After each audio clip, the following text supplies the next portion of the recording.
আসসালামু আলাইকুম। আশা করি সবাই ভালো আছেন। আমি আরেকটা নতুন ভিডিও নিয়ে আসলাম। আর সবাইকে ঈদের শুভেচ্ছা। আজকে ৪টি ঈদ পালন করলাম সবাই।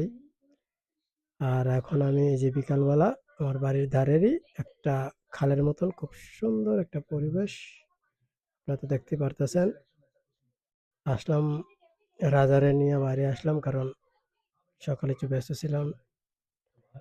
তো এই যে রাজা আমার সাথে যে বাইরে আসলে খেলতেছে এখানে।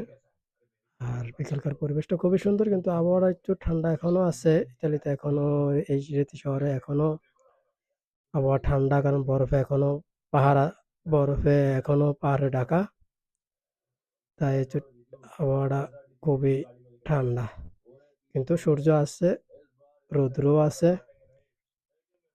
তো আসেন আমার সাথে ঘোরাফেরা করি। সবাই আমার সাথে থাকেন, দেখেন জায়গাগুলো কেমন সুন্দর। আশা করি যে আপনাদের সবারই পছন্দ হইব জায়গাটা। অনেকদিন যাবৎ কোনো লং ভিডিও আমি আপলোড করি নাই। অনেকদিন পরে একটু সময় পাইছি এই জন্য একটা ভিডিও করলাম। আমরা সময়ের কারণে অনেক সময় ভিডিও করতে পারি না, কাজ কামে ব্যস্ততার কারণে।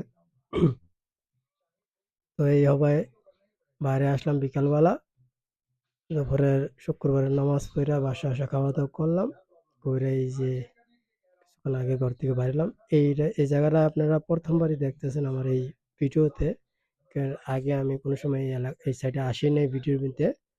কারণ এই জায়গাটাতে আমি গত বছর শুধু গরমের সময় আসতাম। কারণ গরমের সময় এই জায়গাটা একটু গরম থাকে। কারণ খালের কারণে আবার এনতা আবহাওয়া ঠান্ডার কারণে এই জায়গাটা একটু ঠান্ডা থাকে প্রচুর। আর এই যে জায়গাটাতে আমি হাঁইট্টা যাই, ওই যে বিল্ডিংটা দেখতেছেন, এই বিল্ডিং এর পিছের সাইডেই আমার বাসা। আমি ওখানেই থাকি।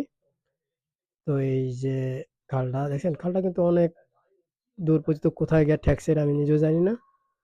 তো এইখানে আবার এই দেখছেন আপনারা যে জায়গাটা দেখতেছেন, এইখানে কিন্তু ক্ষেতি বাড়ি করে। ভুট্টার সময় হলে ভুট্টা, ধানের সময় ধান, এই গরমের সময় করে ক্ষেতিবাতি তারা।